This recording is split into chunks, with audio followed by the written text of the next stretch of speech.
Oh my god, I just had the craziest dream. Oh, hey Lola. What's up? I've been asleep for how long? Oh my god, my mullet is so long. Cut it? Are you crazy? I can't cut this. It's made it so far. Why would I cut it?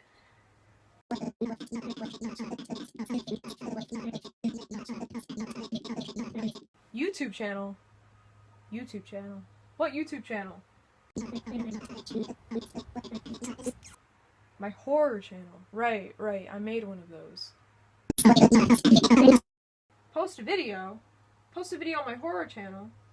Well, I can't post a video on my horror channel. I haven't seen any horror movies or anything for months. I've been asleep for months. How can I make something current?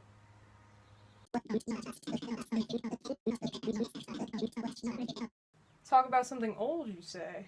Something old. Yeah, I think I got it. I think I know what we're gonna make a video about, Lola. Get ready. We're making a video.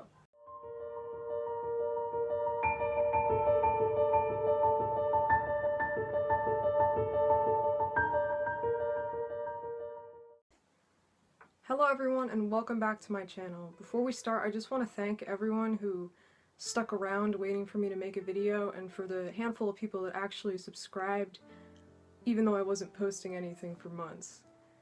In this video we're going to be covering and explaining the theme of motherhood in 1995's Neon Genesis Evangelion. And yes, I know that this is an anime, but it's also a psychological horror, meaning I could cover this kind of thing on my channel while still following the theme that I sort of have going on. My friend who's a huge fan of the show recommended I watch it, and I have seen it twice, and I've seen the movie End of Evangelion twice, and I've seen the reboots too. However, this definitely does not make me an expert on the show. I know there's a lot of super fans, and there's a lot of stuff that, about this show that I don't really understand still, so I ask anyone who is a big fan to please take what I say at face value. A lot of what I'm going to be talking about are just theories that I have, and aren't necessarily canon to the show. For those of you who haven't seen Neon Genesis Evangelion, I strongly urge you to watch it, especially if you're an anime fan, or even just a horror fan. I will be spoiling pretty much the entire series, and I do not mind you ditching my video to go watch this masterpiece at all. However, I am only going to be covering the original anime from 1995 and the film from 1997, End of Evangelion. I don't really like the reboot movies, and I don't consider them horror. I don't think they fit into the genre, so I'm not going to be talking about them at all. I was also going to review the plot to the show, however, the plot is so long and complicated that I just don't have the time to review the entire thing, so instead, I'm going to be giving you a quick little review before diving into this theme that we have. No, I'm really going to make it short. Dumb it down. No one likes to hear me ramble about boring science and stuff. Neon Genesis Evangelion takes place in 2015, the future. It's 15 years after a global cataclysm known as the Second Impact, which drew the Earth into an eternal summer and almost completely destroyed it in the entire process.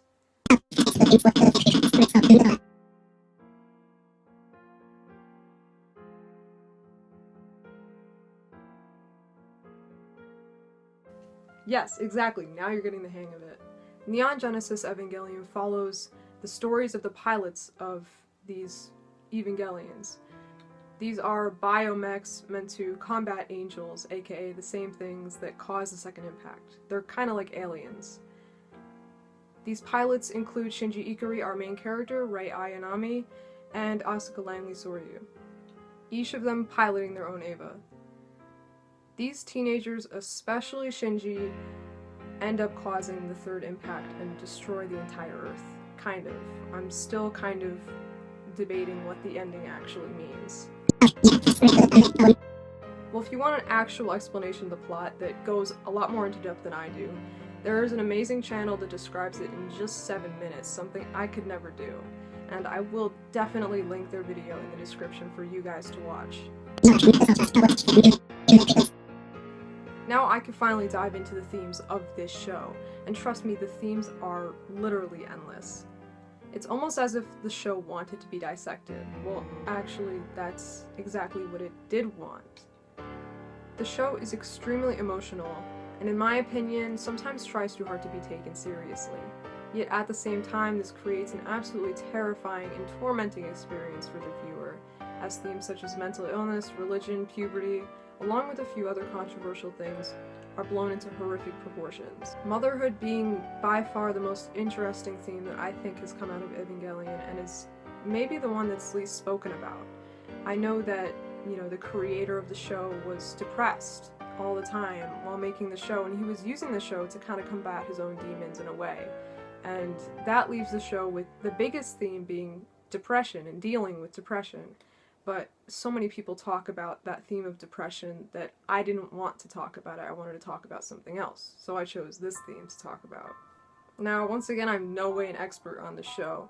I'm almost positive that no matter what I say, I'm going to piss off someone, as this is a very complicated show with a very big cult following. The theme of motherhood begins most notably with the pilot's obvious lack of mothers. These are 14-year-old kids, and the fact that their mothers aren't present, and in some cases none of their parents are present, leaves, that open to question and review. The death of Shinji's mother is actually one of the most important points that affects the story and Shinji's character. We find out later in the show that Yui Ikari was Shinji's mother and died during a contact experiment in which she tried to fuse with Evangelion 1. Once Yui is dead, however, Shinji's father Gendo abandons him, sending him to go live with his teacher, with Shinji later even accusing Gendo of murdering his mother Yui. Shinji hates his father, but chooses to pilot Unit 01 as it houses the soul of his mother. This is where it gets a little bit deeper. Shinji is stated to have an Oedipus complex, and I'm almost positive that I'm pronouncing that wrong. But an Oedipus complex is one of famous psychoanalyst Freud's most controversial ideas. This theory refers to a child's unconscious sexual desire for one of their parents. And while this theory is highly disputed in the field of psychology today, as many of Freud's theories are, it is extremely prominent in NGE. And knowing that the child is often unconscious of their attraction towards their parents can very well explain Shinji's drive towards wanting to pilot Unit 1. Shinji constantly running away, but coming back because he wants to pilot it, and the fact that he always feels comfortable and comforted by the presence of it. He feels like he really only matters while he's piloting it.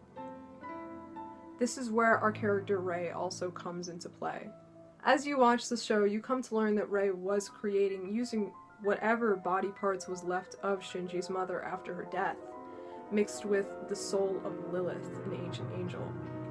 Gendo, Shinji's father, created Rei in order to grow closer to Lilith and cause the third impact, which would be the next apocalypse.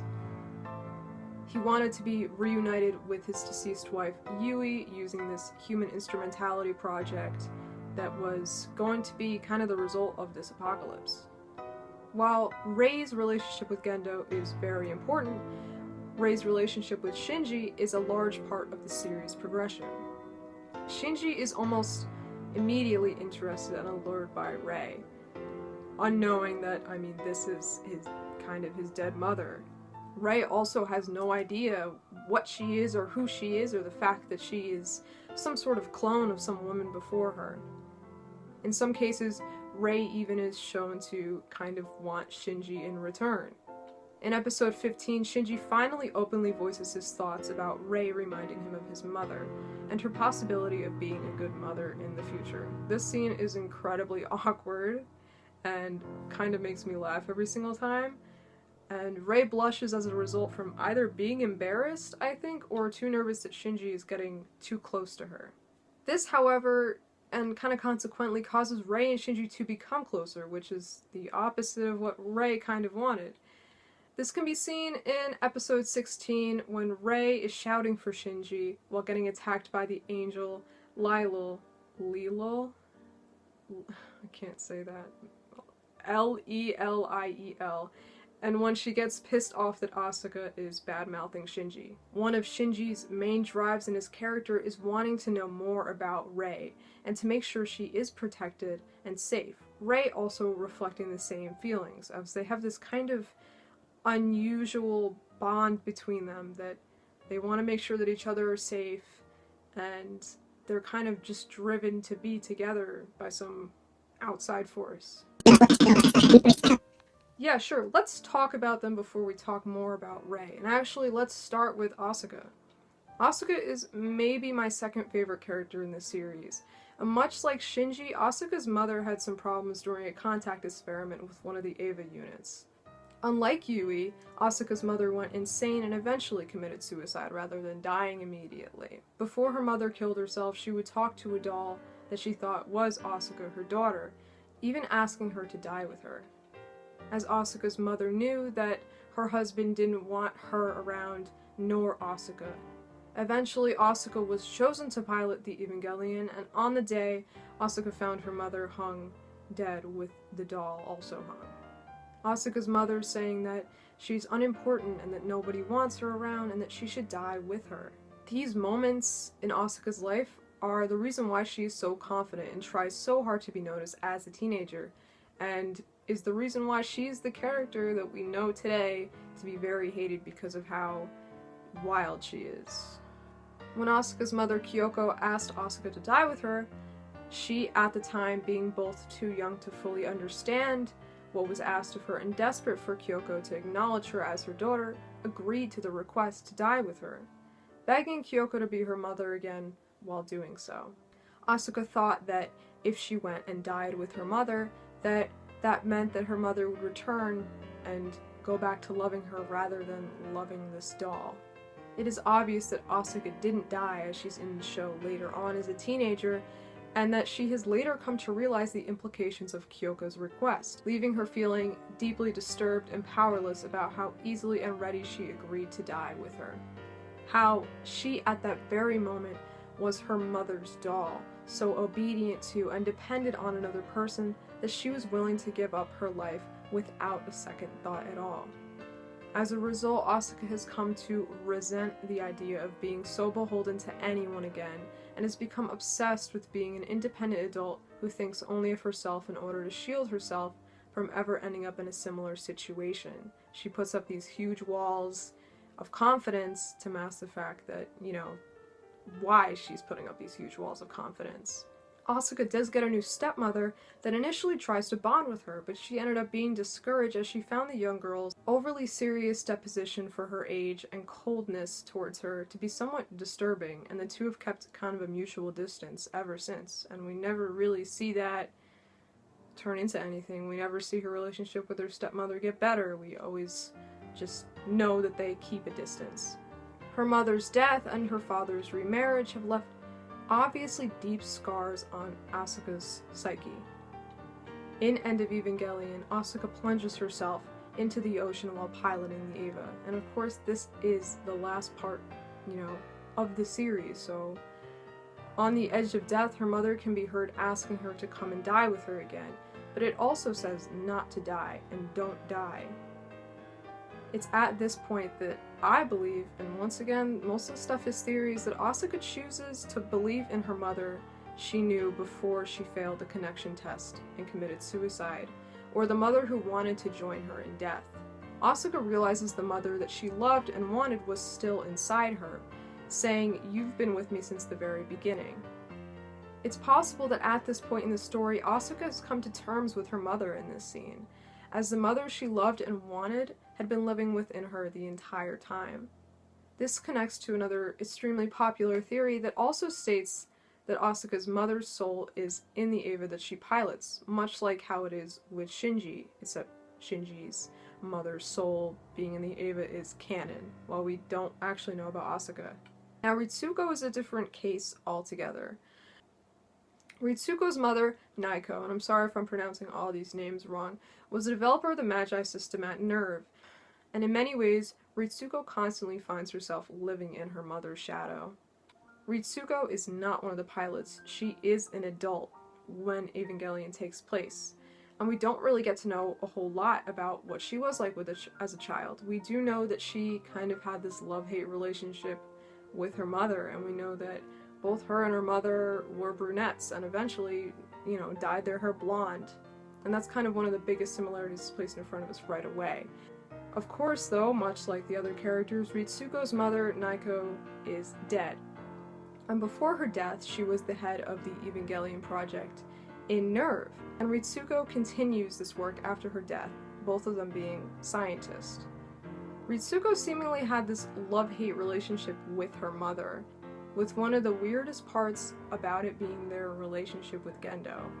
Like her mother before her, Ritsuko was romantically involved with Gendo. Yeah, you heard me. It's a little nasty, but this also explains a lot about Ritsuko's dislike towards Rei, as she sees her as competition to gain Gendo's affection. Even when Rei was an extremely little girl, I think Ritsuko knows who Rei is and what she is, and is jealous not only of Yui and of her mother, but also subsequently with Rei. Yeah, it is gross, and yes, we should, because there's definitely a few things I have to say about Rei before we're finishing this video, and a lot of it surrounds the movie End of Evangelion. In case you hadn't noticed before, End of Evangelion is full of symbolism relating to motherhood. This includes tons of female genitalia imagery sprinkled in basically everywhere, in addition to just the movie being straight up terrifying most of the time. Which is also why you could see I've censored a lot of the images or footage I'm kind of using in this video, because anything that's censored is probably female parts. In a sense, End of Evangelion can be seen as a process of disconnecting from your parents, breaking away from your mother, and finally moving on. Here, it makes perfect sense why Shinji winds up with Asuka, the only character in the series who is not his mother or playing mother for him. In the End of Evangelion, Shinji decides the fate of humanity after Rei at last merges with Lilith. Before this, Rei does reject Gendo to merge with Lilith as a way of siding with Shinji and with humanity. In the end, Rei chooses her son over her husband, as she's had this extremely close relationship with Gendo for most of her lifetime, but in the end rejects him much like Yui did. Yui didn't want human instrumentality, and I think that Rei kind of came to realize that inside of herself. Because Yui didn't want human instrumentality, Rei didn't want it. So she kind of ditched Gendo. To me, the ending of the End of Evangelion is the most important part of the entire series, as we see Rei realize her purpose and her fate. Her fate being kind of the mother of the apocalypse and the creator of whatever life is going to be living on Earth in the future. While the Earth is completely destroyed in LCL fluid, Shinji and Asuka are reborn and left there. I use the term reborn because I think Rei kind of recreated them, or rebirthed them, in a sense, once again working on that theme of motherhood. There is of course a lot more to talk about of the ending of Evangelion, but not a lot of it pertaining to the theme of motherhood, which is why maybe I'll save it for another video. However, Shinji and Asuka being left on this, I guess, beach surrounded by LCL is the end of the movie, and for many, where the series ends as a whole, as many people don't count the reboots really as canon. While there is so much to talk about when it comes to Evangelion, I'm going to end the video here. If you guys like this video, maybe I will talk about Neon Genesis Evangelion on the channel again, because I kind of enjoy this show and I kind of maybe want to make more videos about it because there's so much more to talk about character analysis wise, you know, just analyzing the entire last movie, for instance, or even maybe talking about the last couple episodes of the anime that most people hated for obvious reasons. If this video made you interested in watching the series, I strongly say that you go watch it in the most legal way that you can, as I really tried not to spoil too much, and there's a lot left for you guys to discover with the show that I hadn't spoiled. And please let me know what you guys think in the comments. I am in no way an expert of Evangelion. I'm almost positive that there are a few, if not many, things that I got wrong, and possibly fans that are watching that can correct me in the comments, let me know what they want to see in the future, if I'm going to make another video on this topic. That way I can improve it. But for now, thank you so much for watching and staying with the channel, and I will see you all in the next video.